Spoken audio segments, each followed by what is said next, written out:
sino con una vasta cultura musical que le permita ser un intérprete de su instrumento al más alto nivel.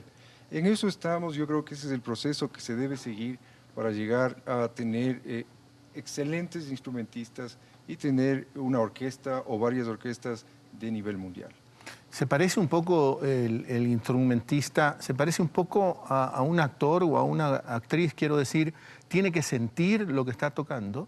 Totalmente, totalmente. Nosotros partimos del hecho de que la música, como las otras artes, son expresiones del ser humano más allá de la escafandra, ¿no? Más allá del hecho de que estemos aquí. Hay un ser humano intrínseco en la naturaleza de, de este ente, ¿no? Un ser humano que tiene una visualización de las cosas, una sensibilidad ante las cosas, ante la materia, y que las transmite a través de formas de expresión como el arte y concretamente como la música, ¿no? Entonces sí, hablamos de la profundidad del ser humano a través de las artes, ¿no? Le reitero, también con nosotros Bruno Sáenz. Bruno, escritor, poeta, melómano. No te conozco como experto o como miembro de una orquesta, cualquiera que ésta sea, tocando un instrumento, así que me tomo ciertas licencias contigo, porque quiero hacerte una analogía. Se la planteé en algún momento al maestro Arutunian y te la quiero plantear a ti, ahora al aire. Yo decía, me parece, guardando las distancias, aunque el fútbol, desde una base antropológica, cultural, es también expresión de la cultura de un pueblo, descartando estas visiones puramente elitistas de lo culto, ¿no? Yo soy culto porque oigo música clásica, soy culto, en fin. Cultos somos todos los seres humanos. Entonces, la analogía con el fútbol a mí me lleva a pensar que integran la selección ecuatoriana de fútbol los mejores. No puedes buscar a otros que no sean los mejores. Una vez que has seleccionado a los mejores, no les das nombramiento. Yo no puedo nombrar ariete de la selección ecuatoriana de fútbol oficialmente a Felipe Caicedo, por decirte algo. Y le doy nombramiento, usted va a ser 4 años. Ni le van a seguir un sumario en caso de que falle un gol, ¿no? Exacto, no le voy a seguir un sumario. Pero el riesgo que me corro al darle el nombramiento es que él ya se quede satisfecho.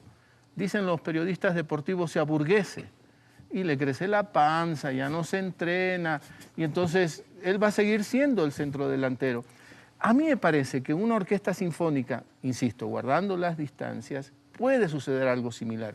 Le doy nombramiento a un músico y me corro el riesgo de que ese músico, una vez que siente seguro su puesto, no va a hacer el entrenamiento silencioso que él tiene que hacer todos los días. ¿Te parece o es una ridiculez? Me vas a obligar a hacer una consideración más o menos cercana a lo jurídico. Como yo soy abogado, aunque casi no ejerzo, me queda un poquito el olfato, ¿no? Ya. Aquí tenemos un problema legal. Pero pasas con gripe mucho tiempo. Bueno, debe ser la falta de ejercicio. Parece que hay una norma actual, yo estoy un poco, no estoy del todo actualizado, por lo cual todo funcionario público en determinado momento de su actuación debe recibir un nombramiento. El problema de base para mí, en este caso, solamente en este asunto, es que no se puede tratar igual a los diferentes servidores, digámoslo así, del Estado. Si la orquesta sinfónica es sinfónica y por tanto estatal, pues son servidores del Estado. Pero no puedes tener una sola ley que trata igual al oficinista, que trata igual al fiscal. Yo fui director de capacitación de los fiscales y querían reducirlos a un horario de asistencia a la oficina, señores que deben estar investigando y en la calle.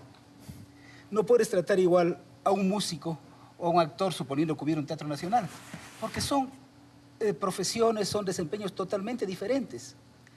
Una ley hecha para oficinistas, nombramiento, por ejemplo, no funciona en otros casos. Es inadecuada, pero existe. Y ahí viene el problema. ¿Qué hacemos? ¿Saltamos sobre la ley? ¿Reformamos la ley? Comenzamos a pensar, por fin, que las camisas de fuerza no sirven para todo. ¿Te imaginas unos soldados con el mismo régimen como oficinista? ¿Te imaginas un músico con el régimen oficinista? ¿Te imaginas un futbolista con el régimen oficinista? Aunque fuera de un equipo nacional, suponiendo que hubiera esto, ¿no? Y de pronto vamos para allá, oye, exagerando un poco. No, hay que buscar regímenes jurídicos adecuados para cada actividad. Y en ese sentido, lo del nombramiento puede tener toda la razón. Ahora, ¿cómo superamos en este momento una definición legal? Allá tenemos que ir, entre otras cosas. Definición legal que, entre otras cosas, es la que ha creado el conflicto. No digo que es suficiente, no explica por sí solo el conflicto de la Sinfónica, pero sí ha concurrido para explicar en parte el conflicto actual. Para complicarlo, porque los músicos por seguridad querían un nombramiento. Pero eso no es lo adecuado para un instrumentista, para un músico, para un difusor cultural. Los músicos luego se asocian, forman sindicatos, las asociaciones son legítimas desde todo punto de vista, pero el riesgo es que la corporativices, es decir, que la conviertas en una instancia que solo vela por tus intereses materiales. Aquí hay otro problema, asimismo, de conflicto de leyes. En las leyes vigentes de la Sinfónica se reconoce, por ejemplo, la participación de un representante de un sindicato. Sí. Si reconoces un representante es porque hay un sindicato. De acuerdo. Al mismo tiempo, en las leyes generales del sector público no se admite la sindicalización, se admite la asociación. La asociación es de apoyo mutuo, el sindicato es de defensa profesional. Y esa es la diferencia. ¿Por qué? Mira, se puede discutir mucho. Hay quienes sí defienden al sindicalismo del sector público. Pero el punto era este. El sindicalismo considera que el trabajador, de alguna manera, por bien tratado que esté, tiene un cierto conflicto eventual con el patrono. Cuando el patrono es del Estado, se supone que se trata de un servicio público. No hay realmente un patrono. Hay una entrega a un servicio público. Hay diferentes niveles de servicio público. Al menos yo pienso que los que mandan, que los que están en el poder, son los que más deben servir a los demás. Por lo menos es la práctica que yo he tenido cuando he sido funcionario público. Yo fui secretario de Cultura y en ese sentido fui presidente de la orquesta, de la Junta de la Orquesta. Si no soy tan ajeno a la orquesta, fui alguna vez presidente de la orquesta y no pude hacer gran cosa. De la Junta Directiva, claro, integrada por 5 miembros. Y honestamente no pude hacer gran cosa. Ahora aquí hay un asunto histórico. Hubo un sindicato que no era de la orquesta, sino general de artistas músicos, que fue uno de los promotores de la orquesta. Y de allí creo yo que viene un poco esta tradición de tener un sindicato y de que el sindicato esté representado en la Junta. Pero hay una serie de pequeños detalles legales que yo he estado viendo. También acabo de hacer una pequeña historia de la Orquesta Sinfónica. Nada que ver con la música, no solamente con los grandes acontecimientos. Bueno, has debido entonces estudiar como 50 años, porque es más o menos la historia de la Sinfónica Nacional. Lamentablemente no con todos los documentos que hubiera debido, tuve poco tiempo y tuve que hacerlo yo solo. Y estoy viejo, como puedes ver. Me parezco a Hitchcock, fíjate. Gordo y todo. Y aquí si fuera como capacidad de director de cine, enhorabuena, ¿no? No. Bueno, verás, en cierto momento en el gobierno de Rodríguez Lara se expide un estatuto mediante decreto ejecutivo, ley por tanto, ley dictatorial pero ley. Década de los 70 entonces. En el que se cambia la actual constitución de la... No aparece nadie del sindicato. Están el director del conservatorio, por ejemplo, pero no está, hay un representante de los músicos. Eso es en el 73 más o menos. En el 71 antes Velasco Ibarra, también dictador, civil pero dictador, en cambio expide unas reformas de las cuales la constitución de la Junta es la que tenemos ahora. Cuando en el periodo de Borja el Congreso codifica la ley, por algún motivo toma en cuenta la reforma del 71 y no la del 73. Ya vamos a ir entrando en el... Estoy medio perdido en eso, no sé por qué. Es que ya estás planteando temas que nos van metiendo en el conflicto actual. Pero no sé por qué la reforma posterior, ambas fueron dictatoriales, no es tomada en cuenta sino la anterior. Algo me falló, algo no encontré, por allí. Pero a lo que voy es que todo este tipo de cosas van provocando a la larga un conflicto de leyes. La ley general del sector público, no sindicatos.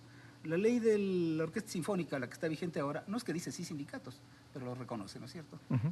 Más allá de la conveniencia o inconveniencia, es un conflicto de leyes que hay que resolver. No quisiera por ahora, aunque yo sé que ha habido problemas muy serios, se dio el caso de un músico, un violinista, que sacó a un director. Corsino Durán, sacó a Provincias Godwin. Fue miembro de la Junta Directiva, lo nombraron presidente de la Junta. Tenía algún conflicto, no sé cuál, con Godwin, que luego ha hecho una carrera bastante notable fuera. Pude revisar en el internet. No es propaganda religiosa, por si acaso. En enero del 2009 dirigió ante el Papa